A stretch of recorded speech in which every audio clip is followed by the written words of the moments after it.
Bismillah ar-Rahman ar-Rahim. Today we will discuss carbohydrates. What is carbohydrates? Carbohydrates are important organic compounds widely distributed in nature.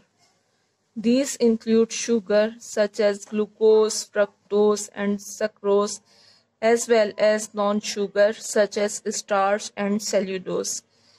Sugars are crystalline substances with a sweet taste and are soluble in water, while non-sugar are non-crystalline substances which are not sweet and are insoluble or less soluble in water. Carbohydrates are very useful for human beings. They provide us all the three basic necessities of life. For example, food, starch containing grains, clothes, cellulose in the form of cotton, nylon, or rayon, and shelter, cellulose in the form of wood used for making our houses and furniture. Carbohydrate usually defined as polyhydroxyaldehydes and ketones, or substances that hydrolyze to yield polyhydroxyaldehydes and ketones. Classification of carbohydrates. Carbohydrates are widely classified into the following types: monosaccharide, disaccharide, trisaccharide, and oligosaccharide. Polysaccharides. Monosaccharides, the simplest carbohydrates that cannot be hydrolyzed into simpler carbohydrate. What are disaccharides? Disaccharides, on a molecular basis, carbohydrates that undergo hydrolysis to produce only two molecules of monosaccharides are called disaccharides. Trisaccharides, carbohydrates that undergo hydrolysis to produce three molecules of monosaccharides are called trisaccharides. Oligosaccharides, carbohydrates that hydrolyze to yield 2 to 10 molecules of monosaccharides are called oligosaccharides. Polysaccharides, carbohydrates that yield a large number of molecules of monosaccharides greater than 10 are known as polysaccharides. Few examples: 1 mole of maltose disaccharide, अगर इसकी hydrolysis की जाए तो 2 mole of glucose और monosaccharides हासिल होंगे. 1 mole of sucrose जो कि डाइसैक्राइड्स है, अगर इसकी हाइड्रोलिसिस की जाए तो 1 मोल ऑफ ग्लूकोज और 1 मोल ऑफ फ्रक्टोज हासिल होंगे, और ये दोनों जो हैं वो मोनोसैक्राइड्स हैं. इसी तरह से 1 मोल ऑफ स्टार्च, आप देख सकते हैं ये कि पॉलीसैक्राइड्स हैं. ये अगर इसकी हाइड्रोलिसिस की जाए तो n नंबर यानी many mole of glucose monosaccharides हासिल होंगे.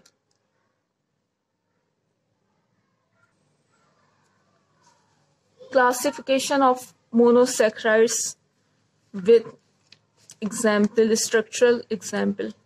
Monosaccharides are classified according to the number of carbon atom present in the molecule.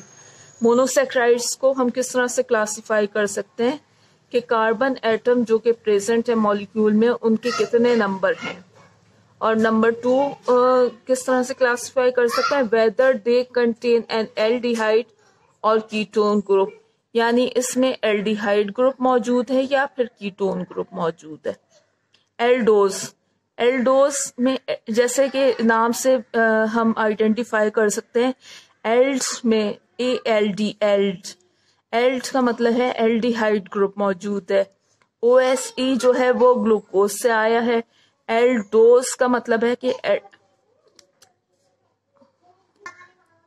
Eldhose यानी एल्डिहाइड क्लास से रिलेटेड है। कीटोस कीट, शुरू के जो 3 वर्ड हैं वो कीट, ये कीटोन से आया है। कीटोनिक ग्रुप मौजूद है। कीटोन का फॉर्मूला, जनरल फॉर्मूला क्या होता है? ये अब यहाँ पे देख सकते हैं कि ये R अगर है तो ये कार्बोनिल कार्बन, और ये R, ये कीटोज। OS ये कीटोन से आया है, कीटोन ग्रुप का कीट ले लिया, और ग्लूकोज का ओस ले लिया, तो ये बन गया कीटोज। अब अकॉर्डिंग टू ये किस तरह है कि whether they contain N aldehyde और कीटो ग्रुप, ये इसकी एग्जाम्पल है। और the number of carbon atom present in the molecule, जैसे कि एल्डोटेट्रोज, एल्डो किससे है? एल्डिहाइड से, एल्डिहाइड ग्रुप मौजूद है। टेट्रोज, टेट्रा किसे कहते हैं? 4 कार्बन को, यानी 4 कार्बन मौजूद हैं इसमें। अगर हम यहाँ से नंबरिंग करें तो carbon number 1, carbon number 2, that's is the carbon number of 2, carbon number 3 and carbon number 4, 4 carbon इसमें मौजूद हैं, इसलिए इसे टेट्रोज कहा गया है, C4। Next example, कीटोपेंटोज। कीटो का मतलब है कि कीटोन ग्रुप मौजूद है। पेंटोज, पेंट 5 कार्बन को कहते हैं, यानी C5 है ये। ओस ग्लूकोज के लिए है, OSE। कीटोपेंटोज, यहाँ पे अगर हम नंबरिंग करें तो कार्बन नंबर 1, जहां से फंक्शनल ग्रुप मौजूद है नंबरिंग वहां उस कार्बन से करेंगे। जैसे यहाँ से ये एल्डिहाइड ग्रुप मौजूद था तो कार्बन नंबर 1 इससे दिया, फिर carbon number 2, carbon number 3, carbon number 4। यहाँ पे आप यहाँ से देखो, यहाँ से तो कीटोन ग्रुप जो है वो इस कार्बन से नियरेस्ट है, तो कार्बन नंबर 1 ये है, carbon number 2, carbon number 3, carbon number 4 and carbon number 5, ये कार्बन नंबर्स हैं। अब आप देख सकते हैं यहाँ पे कि ये 5 कार्बन है, इसलिए इसे पेंटोज कहा गया है। नेक्स्ट हमें ग्लूकोज या कार्बोहाइड्रेट्स जब भी हम लोग पढ़ते हैं तो हमें एक टर्मिनोलॉजी जो है वो मजीद क्लियर होनी चाहिए। D&L डेजिग्नेशन ऑफ मोनोसैक्राइड्स, यानी कोई भी मोनोसैक्राइड्स हैं उन्हें D कब असाइन करेंगे और L कब असाइन करेंगे। The simplest monosaccharides are the compounds glyceraldehyde contain a stereogenic centre. ये सिंपलेस्ट मोनोसैक्राइड्स है, कंपाउंड है मोनोसैक्राइड, जिसका नाम है ग्लिसरॉल्डिहाइड। इसमें आप ये देख सकते हैं, अगर हम इसे ओपन करके बनाएं तो एल्डिहाइड CHOH, यहाँ पे है CH2OH, ये है glyceraldehyde. Now we will discuss the terminology D&L designation of monosaccharide. D&L designation of monosaccharide जो है वो important topic है monosaccharides का। The simplest monosaccharides are the compounds glyceraldehyde contain a stereogenic center.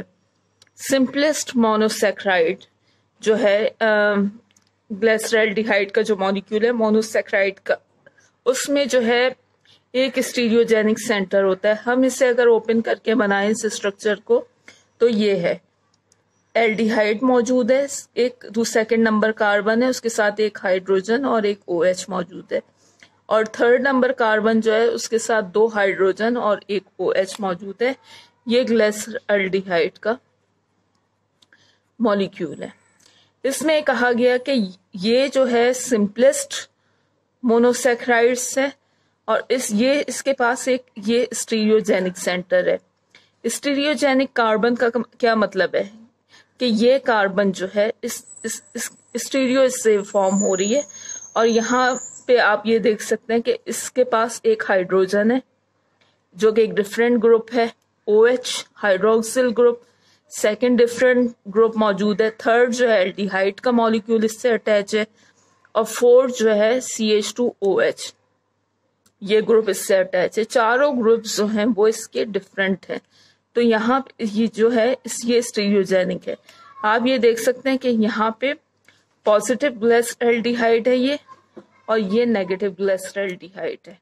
Positive क्यों कहा गया? क्योंकि इसको एनेंटियोमेरिक फॉर्म, कान इनगोल्ड प्रीलॉग कन्वेंशन, ये एक साइंटिस्ट थे जिन्होंने इसे मजीद डिफाइन किया। Plus glyceraldehyde should be designated R glyceraldehyde, और negative glyceraldehyde should be designated as glyceraldehyde. M. रोजानॉफ 1906 में इन्होंने कहा कि प्लस ग्लिसरॉल्डिहाइड जो है वो D ग्लिसरॉल्डिहाइड होता है, और जबकि नेगेटिव ग्लिसरॉल्डिहाइड L ग्लिसरॉल्डिहाइड होता है। मजीद इसे और कैसे डिफाइन किया गया? अ monosaccharide whose highest numbered stereogenic center has the same configuration as D-glyceraldehyde is designated as D sugar. यानी जो D-glyceraldehyde है उसे D sugar कहेंगे, and one whose highest stereogenic center has the same configuration as L-glyceraldehyde, और highest stereogenic center जो है अगर उसकी कॉन्फ़िगरेशन L-glyceraldehyde है तो उसे L sugar कहा जाएगा। D series of OH group is always to the right of on the bottom. ये जो है अगर ये D series है तो OH जो है वो हमेशा राइट हैंड साइड पे है, asymmetric carbon atom, and L series in the enantiomer of the D series. और जो L series है, L sugar है, वो D का जो है वो enantiomer है। enantiomer क्या होता है? वो मिरर इमेज होता है। अगर यहाँ पे एक मिरर रख दिया जाए तो ये इसका बिल्कुल एक इमेज बन जाएगा, यानी OH के सामने बिल्कुल OH है। ठीक है,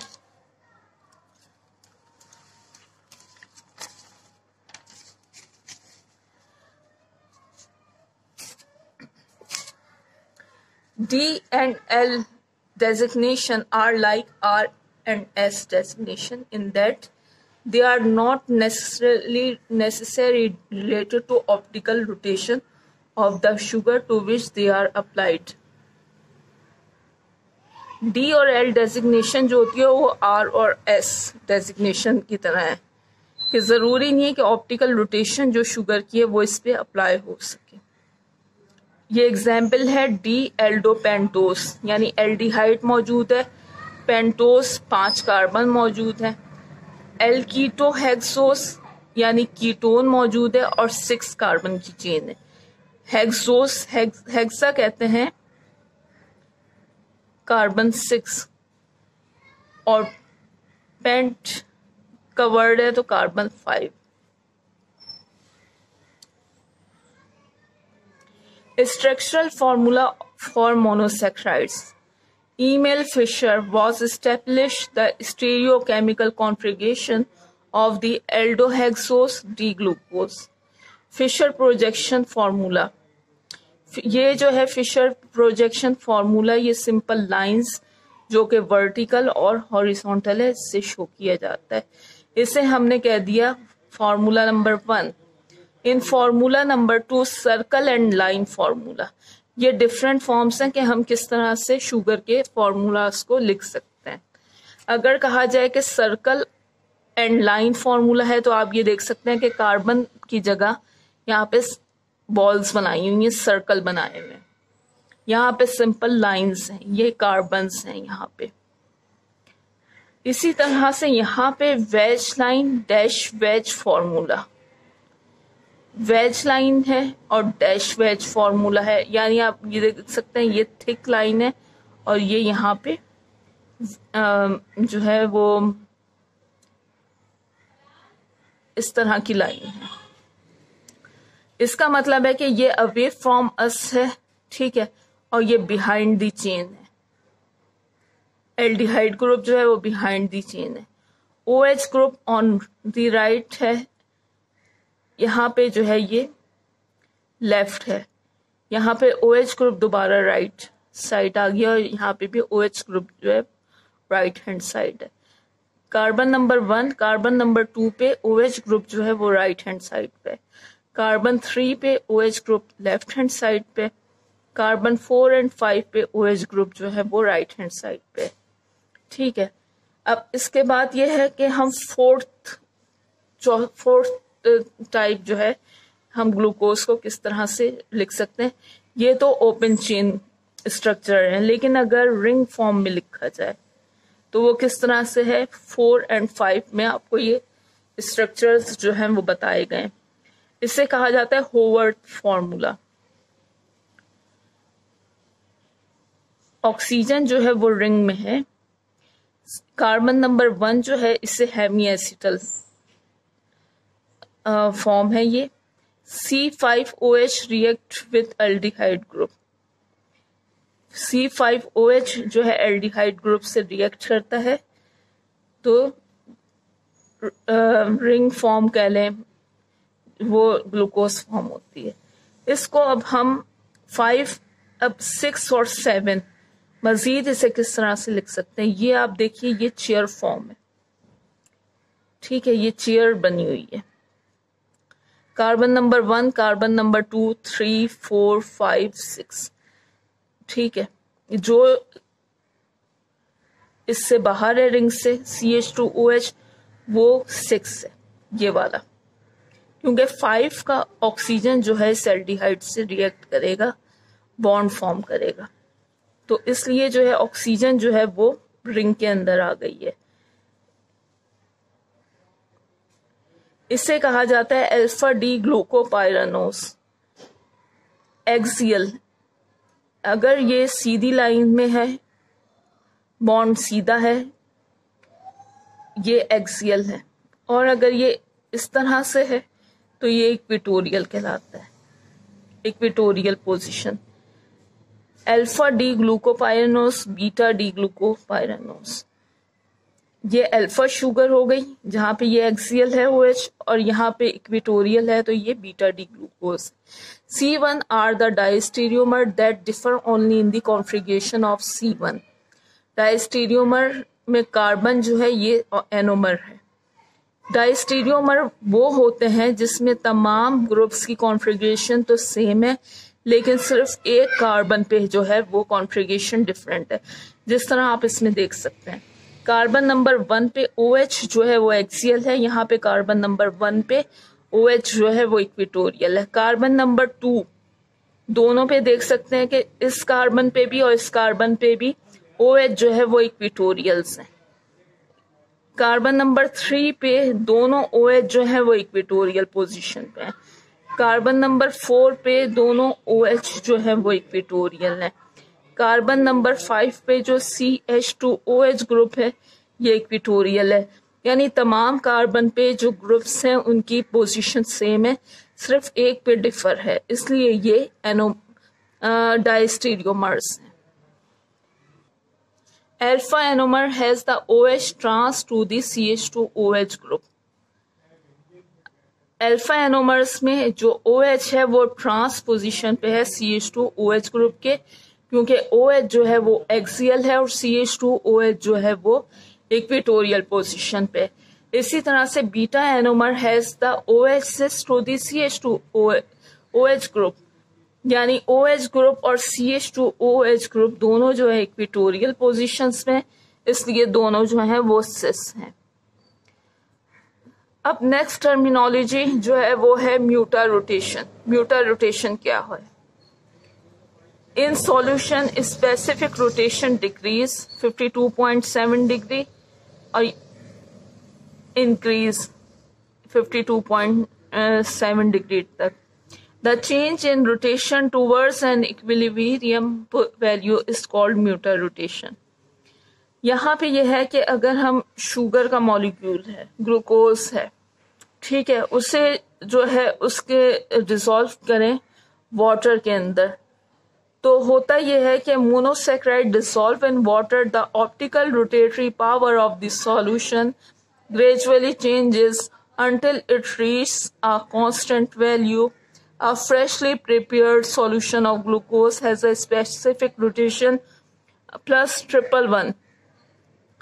When the solution is allowed to extend, the optical rotation value falls 52.5 degree and remains constant at this value.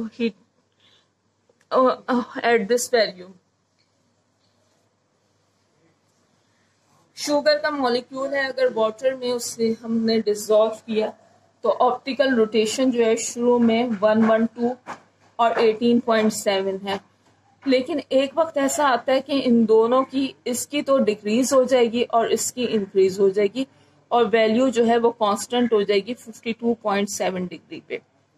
इस रोटेशन को, the change in rotation towards an equilibrium value is called mutarotation. इस